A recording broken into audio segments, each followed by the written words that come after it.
Bengali রেসিপিতে সবাইকে স্বাগত জানিয়ে শুরু করছি আরও একটি নতুন রান্না। সেটা হলো লাল দই বা মিষ্টি দই। দোকান থেকে না কিনে সহজেই কিভাবে বাড়িতে বানানো যায়, আর দেরি না করে চলুন দেখে নিই। একটা প্যান বসিয়ে দিয়েছি, হাফ কাপ চিনি দিয়ে ক্যারামেল তৈরি করে নেব।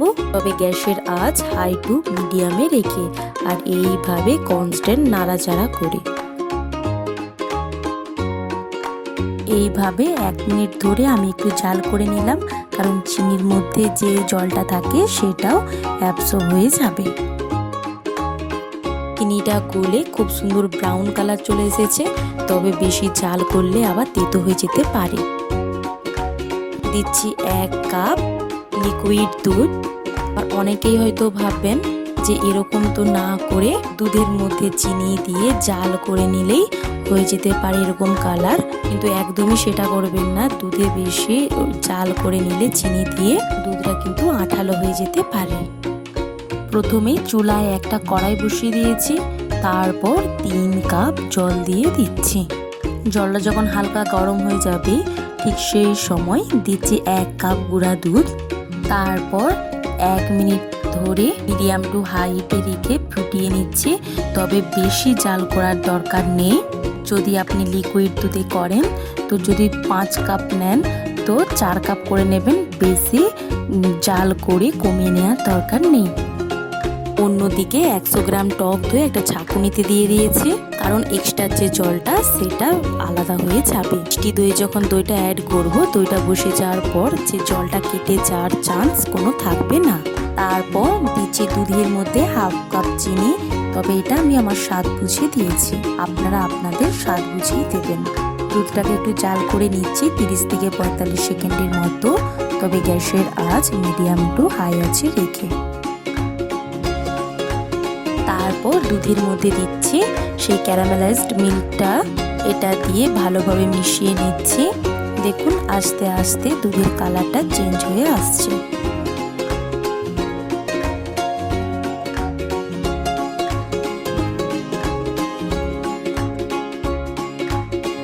বোল নিয়ে নিয়েছি, সেই জল ঝরানো টক দইটা দিয়ে হ্যান্ড উইক্সের সাহায্যে ভালোভাবে একটু ফেটিয়ে নিচ্ছি। এখন দইয়ের মধ্যে সেই উষ্ণ দুধটা দিয়ে দিচ্ছি, তারপর একটা হ্যান্ড উইক্সের সাহায্যে ভালোভাবে ফেটিয়ে নিচ্ছি, কারণ আমরা দোকান থেকে যে দই কিনে খাই তার উপরে খুব সুন্দর একটা ফেনা ফেনা ভাব থাকে, খেতে খুব ভালো লাগে। এইভাবে ফেটিয়ে নিলে সেই একই ফেনা ভাব থাকবে। চীনামাটির ভাঁড় নিয়ে নিয়েছি, তাতে দুধটা ঢেলে দিচ্ছি, তবে এর ওপরে একটা করে এলাচের দানা দেওয়া যেতেই পারে ফ্লেভারটা আরো সুন্দরের জন্য।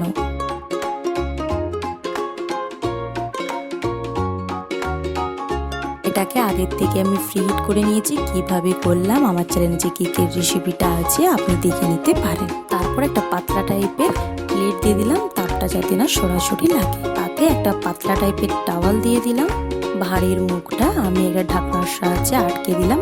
আপনারা চাইলে ফয়েল পেপার দিয়েও পেঁচিয়ে নিতে পারেন। তারপর টাওয়ালটা দিয়ে এইভাবে ঢেকে দিচ্ছি, আর একই সাথে ওপর দিক থেকে ঢাকা দিয়ে দিচ্ছি। আর গ্যাসের আঁচ একদম লোতে থাকবে। গ্যাসের ওভেনের আপনার সব থেকে যে লো পয়েন্ট আছে সেটাতেই রাখবেন। 40 মিনিটের জন্য এটা আমি রেখে দিলাম। আমি সনাতন পদ্ধতিতে করে দেখাচ্ছি। একটা হটপট নিয়েছি, তার ভেতরে কাপগুলোকে দিয়ে দিচ্ছি।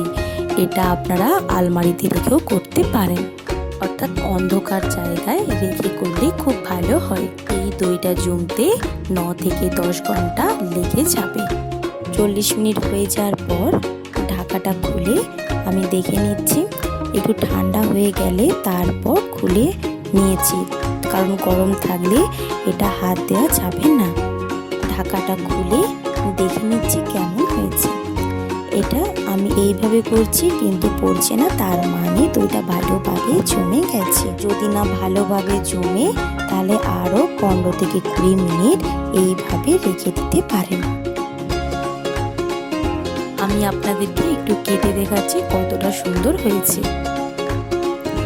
তৈরি হয়ে গেল কত সহজেই লাল দই বা মিষ্টি দই। অতিথি হেলদি আপ্যায়নে দোকান থেকে না কিনে আপনি নিজেই বাড়িতে বানিয়ে ফেলুন। আর কেমন হয়েছে আমাকে কমেন্ট করতে ভুলো না। ভালো লাগলে আমার চ্যানেলটাকে লাইক আর বন্ধুদের সঙ্গে শেয়ার করতে ভুলো না। এই রকম নিত্য নতুন ভিডিও পাওয়ার জন্য অবশ্যই চ্যানেলটিকে সাবস্ক্রাইব করে রাখুন আর পাশে থাকা বেল আইকনটি প্রেস করে দিন। তাহলে কি হবে, আমি যা নিত্য নতুন ভিডিওগুলো আপলোড করব আপনি সবার আগে পেয়ে যাবেন। আজকের মতো বিদায়, অন্য কোনো রেসিপি নিয়ে আমি আবার হাজির হব। ততক্ষণ সুস্থ থাকবেন, ভালো থাকবেন।